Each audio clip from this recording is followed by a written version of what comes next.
Subscribe कीजिए बिहार दर्पण news channel को और पाइए अपने शहर की हर छोटी बड़ी खबरें सबसे पहले अपने मोबाइल पर।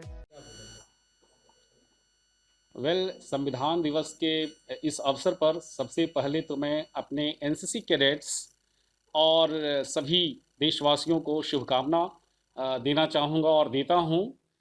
हमारे डायरेक्टर जनरल एनसीसी दिल्ली से और ADG NCC major general M Indra Balan और पटना ग्रुप, हम सभी ने एनसीसी के लिए और एनसीसी की तरफ से संविधान दिवस मनाने का एक पूरे एक महीने का प्रोग्राम बनाया है, जिसमें 17 नवंबर से 13 दिसंबर तक ये संविधान दिवस मनाया जा रहा है। इसके तहत उद्देश्य है न सिर्फ अपने आप को संविधान की महत्ता, इसके महत्व से अपने आप को जानकारी देना, बल्कि हमारे जो इन्वायरमेंट में, समाज में, जो हमारे परिवेश में अन्य लोग हैं, उनको भी संविधान की महत्ता के बारे में बताना कि कैसे ये संविधान हम सभी को एक जोड़ करके रखता है, कैसे ये स्वतंत्रता, न्याय और अन्य तरह की चीज़ें जो हमारे लिए इसकी प्रस्तावना में ही निहित है, जो बोलते हैं कि प्रस्तावना को संविधान की आत्मा बताया जा रहा है।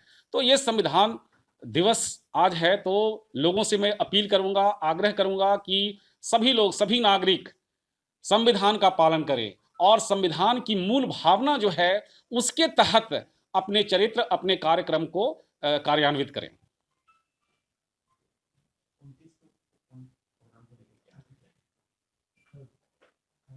हमारा न सिर्फ संविधान दिवस इस महीने में पड़ रहा है, जो कि 26 को आज आपने बताया। हम एनसीसी नवंबर के चौथे रविवार को एनसीसी डे भी मनाते हैं। तो हम ये दोनों दिवस, संविधान दिवस और एनसीसी दिवस 29 नवंबर को कमेमोरेट कर रहे हैं और इसके लिए गांधी मैदान में एक बड़ा आयोजन किया गया है। और जैसा कि मैंने बताया, ये 17 नवंबर से जो 13 दिसंबर तक जो प्रोग्राम चल रहे हैं, जिसमें कि वेबिनार्स हो रहे हैं, क्विज हो रहे हैं, अन्य तरह के डिबेट्स, कॉम्पिटिशन्स हो रहे हैं, पेंटिंग हो रहे हैं और ये पोस्टर बनाने की प्रतियोगिता चल रही है, ताकि इसी तरह से बच्चों में इस भावना को और संविधान के प्रति और एनसीसी की क्या महत्ता है इसके प्रति जागरूकता ला सकें। और 29 को पटना में पटना ग्रुप, जो बिहार झारखंड डायरेक्टरेट का है, वो कुछ गतिविधियां, कुछ इवेंट्स कर रहे हैं। वो इस प्रकार से हैं कि सेक्रेटारिएट से हम लोग एक यूनिटी रन, एकता दौड़ कर रहे हैं। उसके बाद साइकिल रैली चल रही है, मोटरसाइकिल रैली का आयोजन किया गया है और फिर वहाँ पे एक मेगा इवेंट ह्यूमन चेन, जो हर इंस्टीट्यूशन से हमारे जहाँ जहाँ एनसीसी है वहाँ पे हमारे कैडेट्स ह्यूमन चेन बनाएंगे और ये सारी चीज़ें कोविड-19 के जो प्रिकॉशंस हैं उसको मद्देनजर रखते हुए, यानी कि 2 कैडेट्स के बीच में 6 फीट की दूरी मेंटेन की जाएगी। और जब ये सारे लोग अपने अपने इवेंट्स करके गांधी मैदान की तरफ आएंगे और गांधी मैदान में एकत्रित होकर के वहीं पे एक मेगा इवेंट है, जिसमें भी सिर्फ और सिर्फ कैडेट्स रहेंगे, ताकि कोविड-19 के अंतर्गत ज़्यादा वहाँ पे भीड़ एकत्रित ना हो। और वहाँ भी ये इवेंट्स होंगे जिसमें कि कैडेट्स अपने सांस्कृतिक कार्यक्रम के द्वारा लोगों में संविधान के प्रति जागरूकता और उसका और भी ज़्यादा ज्ञान बढ़ा सकें। इस अवसर पे केंद्रीय मंत्री, जो राज्य गृह मंत्री हैं, श्री नित्यानंद राय जी, और हमारे बिहार के जो स्वास्थ्य मंत्री और कंस्ट्रक्शन मंत्री, साथ में हमारा विभाग का आर्ट एंड कल्चर जिसके अंतर्गत एनसीसी आता है, उसके मंत्री श्री मंगल पांडे जी हैं। उन्होंने भी स्वीकार किया है और इस ओकेजन पे आकर के हमारे कैडेट्स को संबोधित करेंगे।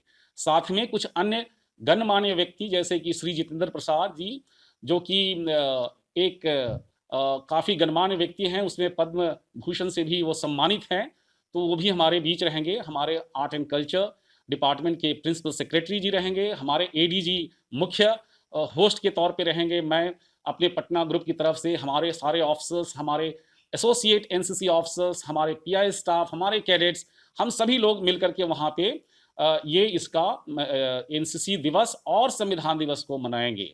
और ये गणमान्य व्यक्ति जिनका नाम मैंने लिया, अपने संबोधन से हमारे कैडेट्स को मोटिवेट करेंगे, उनका मनोबल बढ़ाएंगे।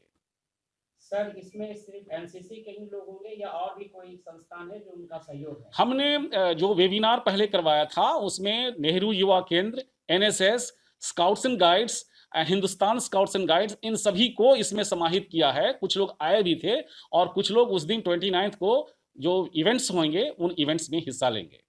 आज के एजुकेशन में एनसीसी का जो आज के युवाओं के वो किस ढंग का दिखता है? क्या जो लगता है? न्यू चाहिए? एजुकेशन पॉलिसी है सर, उसमें एनसीसी कहाँ फिट बैठता है? एनसीसी शुरू से ही युवाओं के लिए उनके व्यक्तित्व को शेपअप करने के लिए, व्यक्तित्व को बढ़ाने के लिए कारगर साबित हुआ है।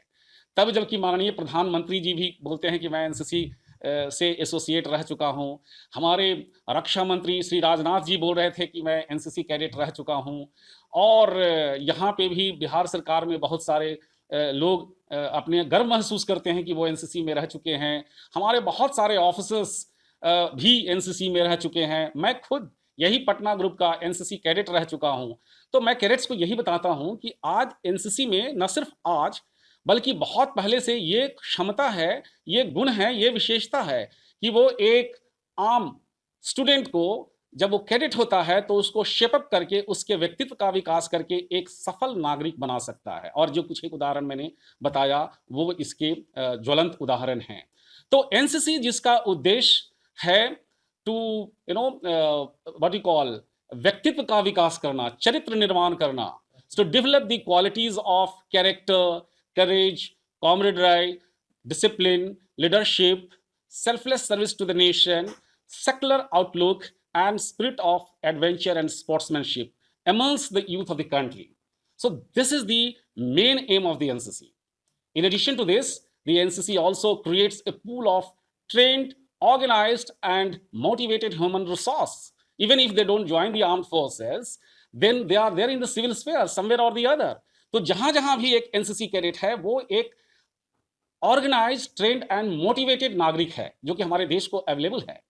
और तीसरा उद्देश्य जो हमारे एनसीसी का है वो है एक ऐसा इन्वायरमेंट, वातावरण एंड प्लेटफॉर्म तैयार करना जिसमें कि हमारे एनसीसी कैडेट्स आर्म्ड फोर्सेस को करियर के तौर पे ज्वाइन कर सकें। तो ये तीन उद्देश्य के साथ में एनसीसी आगे बढ़ रहा है। तो आज के युवाओं में एक तरह से चरित्र निर्माण, उनमें करेज और कॉमरेडराई जो कि टीम स्पिरिट होती है, और जो अन्य क्वालिटीज मैंने बताया अभी थोड़ी देर पहले, ये सभी को उनमें कूट कूट कर भरता है और तब जाकर के वो तपा हुआ एक स्टूडेंट एनसीसी कैडेट के बतौर एक सफल नागरिक बनता है। सर कुछ जो आज युवा एनसीसी से नहीं जुड़े हुए हैं उनके लिए आप कुछ संदेश देना चाहेंगे? अवश्य। जो युवा अभी नहीं जुड़े हुए हैं वो एनसीसी में अगर उनको अगला मौका मिलता है, क्योंकि हर वर्ष हम लोग एनसीसी में एनरोलमेंट कराते हैं। माननीय प्रधानमंत्री जी ने अभी बॉर्डर एरियाज में कुछ ज़्यादा ही जोर दिया है ताकि उन इलाकों में भी, और वैसे इलाके जो दूर दराज में पड़ते हैं जहाँ पे प्रशासन का उतना ज़्यादा दूसरे विभागों का ये नहीं है क्या बोलते हैं प्रभाव, तो वहाँ पे भी हमारे जो युवा हैं वो एनसीसी से जुड़ सकते हैं। हर वर्ष इनरोलमेंट होती है, तो उस इनरोलमेंट में यदि जो दिए हुए जो कुछ एक मापदंड हैं, क्वालिफिकेशंस हैं, वो अगर करते हैं तो अवश्य एनसीसी से उनको जुड़ने का मौका मिलेगा। लेकिन यदि किसी कारणवश उनकी क्वालिफिकेशंस अगर नहीं है तो हमारे देश की अन्य संस्थाएं हैं, उनसे जुड़ें।